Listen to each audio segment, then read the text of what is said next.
Rudy, there's a lot going on today. Tell me where you'd like to start.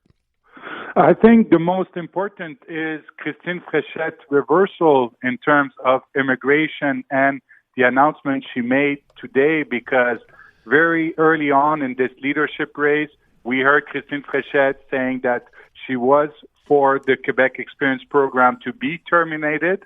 And all of a sudden, today, I guess it's because of Bernard Drinville, who already announced that he would put a grandfather clause. She says now that she will restore the program for 2 years and make it a transition. So it's a big decision, because the problem is she already got the support from the immigration minister, Minister Roberge, who's been saying for weeks and weeks and weeks that this program is going to end. Yeah. Which does kind of beg the question. He came out to support her, not Bernard Drinville, which I think surprised some people at the time. And now, as you just pointed out, she's into the program or wants it back. He's already publicly stated he doesn't want it. What does that mean? Where does the support change? Yeah, I mean, no surprise. He was nowhere to be found today. He didn't comment on this. Maybe he's regretting his support. We don't know.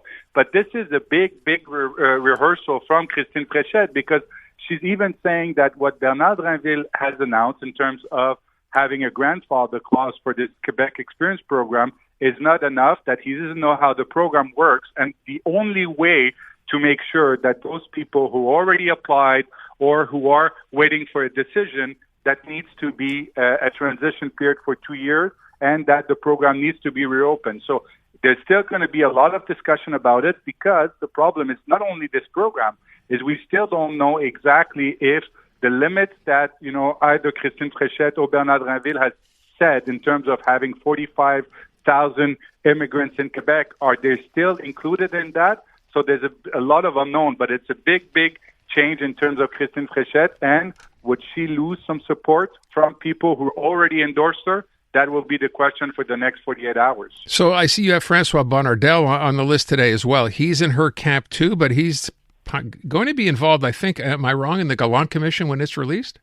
Yes, it's very interesting, because first of all, exactly like we didn't expect Immigration Minister Roberge to go with Christine Fréchette. We thought he was maybe closer to Bernard Drinville, but he did support her. And now we hear that from yesterday that Bonnardel is also supporting her, which is weird because, as you know, Bonnardel is from the ADQ. He's more on the center right of the on in terms of the CAQ, but also he's a supporter of the third link. And that, for the moment, we still don't know what is the position of Christine Fréchette. And what makes it even more interesting is that she was very happy to have his endorsement.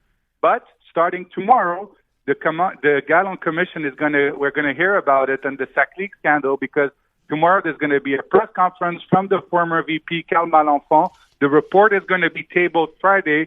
There'll be a press conference on Monday, and we still don't know. Is the Gallant Commission, are they going to blame François Bonnardel? Are they going to blame Geneviève Guilbeault? Are they going to blame the government? That will be a big question, and sometimes you may want to wait until this is behind you before basically accepting or having the endorsement of, for example, François Bonnardel. The other name I see on the list today, you have Charles Milliard here. Did something happen today with respect to Marois Risky? No, but the big question is that we know now, it's just a question of time, that Friday, Charles Milliard is going to become the leader of the PLQ, and I believe the first question that he's going to be asked as the new leader of the PLQ is he going to bring back Marois Risky into caucus? We know that they have spoken in the past. There've been discussion between Marois Risky and Charles Milliard, but we still don't know what's his position. Is he going to ask for caucus support or not? But that will be top on his list in terms of answers he must provide as the new leader of the PLQ this week. By the way, are we done with Mario Waugh? He was on the station yesterday. He still doesn't think he's not in this race, by the way. Yeah, but I mean, it's a question of money for the moment. He still hasn't been able to raise the level of fund that was required, and the party already gave him a warning saying, if you don't come up with the money and the funding as per the rules, you are not going to be included in that race. So we can count him out, you think? It's not going to happen? Yeah, I think the step is too high. I mean, he has 3 days to raise $30,000, so it's going to be hard. Okay. The next story I want to deal with here is the one we talked about off the top of the show today, the Donald Trump threat on the Gordie Howe Bridge. And we had reaction from, of course, Mark Carney today. What do you make of all this? It's unbelievable. I worked on that file, by the way, when I was in the Harper government. It was a very important file. We know there's only one bridge between Windsor and Detroit, and that's a private bridge that is owned by an American family. Their name are the Maroons, and that we needed a second link to make sure that we have free flow of commerce and that it was already at saturation. But the problem is that we already had a deal. It was negotiated with the Obama administration, wasn't challenged by the Biden administration, wasn't even challenged by the first Trump administration. We paid for that bridge. It's $6 billion that was paid by Canada. Canada was in charge of it. And now all of a sudden you see a tweet from Donald Trump basically saying we want half of it, which the truth is it's already been shared with the state of Michigan. There's already an agreement between Canada and Michigan in terms of the ownership and also in terms of sharing the tolls. So it's kind of, I know that there's been a lot of pressure in terms of the Maroon family. Even in my years, there was a lot of lobbying, but all of a sudden this comes up from left field because the problem is that the bridge is now complete. It should open in the upcoming weeks or months. And all of a sudden, he wants to renegotiate. I don't know exactly what he wants to renegotiate because the terms of the deal have been cleared, and they've been cleared for less than 10 years. So I know there's a lot of speculation as to what brought Donald Trump to actually post about this. Can you just explain really quickly? You mentioned the Maroon family. So yes. People need to know the existing bridge that was there, right, was privately owned. Yes, Ambassador Bridge.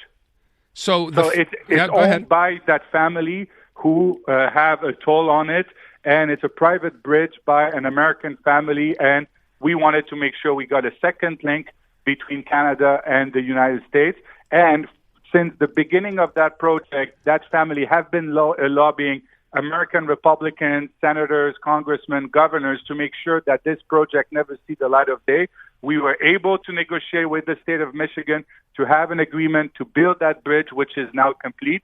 But still, they're trying to delay it because if this new bridge comes into function, it would mean less revenues for that family, who's a big donor to the Republican camp. So it's not perhaps much of a stretch to suggest someone maybe got in Donald Trump's ear and let him know about what this whole story was, and this family not of course, very excited about losing that extra money once the Gordie Howe Bridge opens. Is that a fair sort of leap of faith? Yes, it's a fair assessment. But I also, when you think about it, there's kind of always Donald Trump is bringing issues who's already been settled or that we have agreement. So it's kind of maybe his play. We know that we have to renegotiate the Kuzma maybe this summer.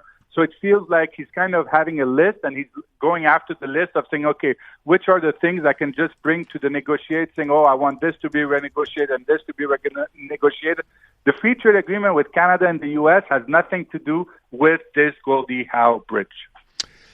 And there you go. All right, Rudy, thank you so much. Appreciate the time this afternoon. I'm Dylan Playfair. And I'm Tyler Smith. We're putting loneliness in the penalty box by talking to some of our favorite athletes about the importance of friendship. This is Bromance. Bromance is brought to you by Charm Diamond Centers, proudly Canadian-owned and operated. Charm has been part of your love stories and bromances for over 50 years. And you can find Bromance on the iHeartRadio network or wherever you get your podcasts.